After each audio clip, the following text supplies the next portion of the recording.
What's going on YouTube? Today's video, we're going to be covering my SF journey.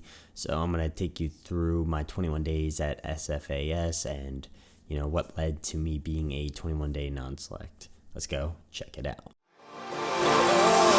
We need a miracle! Alright, so a little bit of backstory. I went through SFAS in 2017. I was a 21-day non-select, which for those of you who don't know, it means you complete the entire course and they do not select you for whatever reason. I'll cover that more details towards the end of the video. Now, my road to SFAS started in the National Guard as I was a National Guard soldier. I tried out with 19th SF Group. I did what is called SFRE, basically a short tryout to see if you're going to be a good fit to even go to selection. So I tried out with them. They had a 4-month training cycle where you come in on weekends, usually like 4 to 5 days to do different training events, basically setting you up to go to selection. So we would do land nav, team events, rucking, running, those sort of things, basically gate events to see if you were ready to go to SFAS. Now, when I went to SFAS, I went down there with 2 other guys from that training detachment. We stayed in Fayetteville and then went to the John F. Kennedy Special Warfare School, checked in there and went to Camp McCall, where, as you know, if you know anything about SFAS, is where it takes place at. So upon getting there, we did typical APFT. I actually did pretty well in my APFT.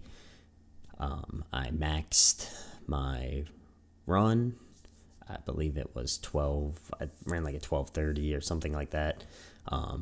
Push-up wise, I just went slow. Did as many as I could. I think I ended with like 69 or 70 push-ups. I know some people talk about they don't grade them very hard, or they grade them very hard. It's kind of political. I didn't see any of that. They counted every single push-up I did them correctly, went slow, made sure my form was good, knocked them out. And they, you can, did it APFT.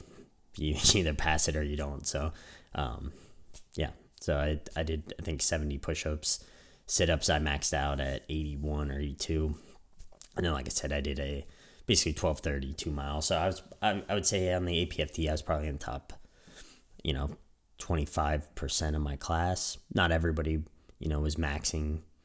I don't know about push-up, sit-up wise, but I know on the run, a majority of the class was under 13 minutes. So definitely like 13:30 should be around your goal for that. Now after APFT, we go into gate events. So you have your, your runs, your rucks, that sort of thing.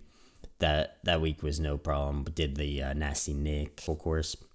Once again, I didn't have any issues on any of those. I was in the top 10% of all the rucks and runs finishing wise, finishing anywhere between 30th to 15th on those events out of, 300. Or I forget how many people were in our class. 300 and some, I believe, is what the roster numbers went up to. I was roster number 72. I do remember that. So after gate events, went on to land navigation. They set you up for success at land navigation. My biggest advice to anybody going through SFAS is just listen to the cadre when it comes to land navigation. They will teach you everything you need to know. Just follow what they say. They're there to help you get selected. So it's beneficial. When they say don't go on the roads, that means do not go on the roads. I saw lots of candidates get dropped for being roadkill. That's the easiest way to get out of the course. Moving on, I did very well at land nav in all the practice exams, everything. I didn't miss a single point. And then come the STAR course, I went 8 for 8 on the STAR course as well. Now, by the time we finished STAR course, you have your ruck on all the time. My feet were starting to swell a little bit. I didn't have any blisters or anything because I had a foot care kit. I take very good care of my feet. They were just starting to get worn down a little bit and going through the swamps and that sort of stuff, your feet get wet. So I actually might have had a few blisters. I can't remember. I remember threading needles and thread through some of the blisters, actually. But they really didn't hurt my feet that bad, from what I remember. It was more like getting them wet and friction based. But so by the time we got to team week, I was starting to feel it a little bit. I still felt pretty good. I mean, my thought process was just make it through team week. It shouldn't be, it's going to suck, but, I'd already done all the gate events and I felt like I was in a great place. Probably got a little bit cocky too because I'd been doing so well up to that point. Went through team week, had 2 very terrible first days of team week. Our team, we just failed as a team in total. Had a lot of guys drop. I was not a good teammate at all. Like I said, I was very self-focused at that point. Really just worried about how I was looking. Didn't really care about the guys beside me. And as exhaustion wears in, your patience keeps going lower and lower. Guys getting in arguments, that sort of thing. So I think that definitely contributed to not being selected. The team week was rough all around. I was on 2 separate teams, and both times we just did not perform well. And I think out of those 2 teams, only 3 people in those 2 teams got selected. So it's not enough to just show up and carry the weight and be the guy. Like, you guys have to perform as a team, and your teams need to succeed.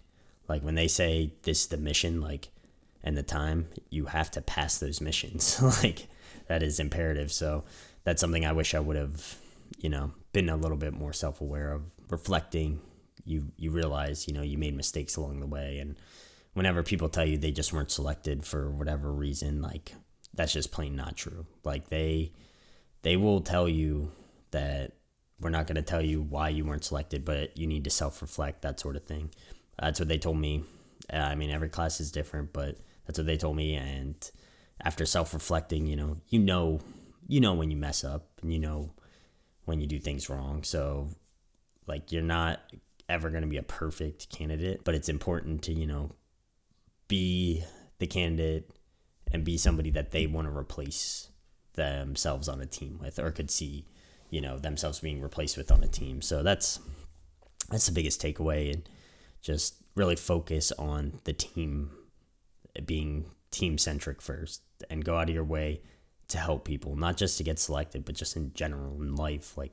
That's something that should be part of your character prior to you going in there. We finished team week, finished the trek, and I was dying after the trek. I basically heat catted while doing the trek.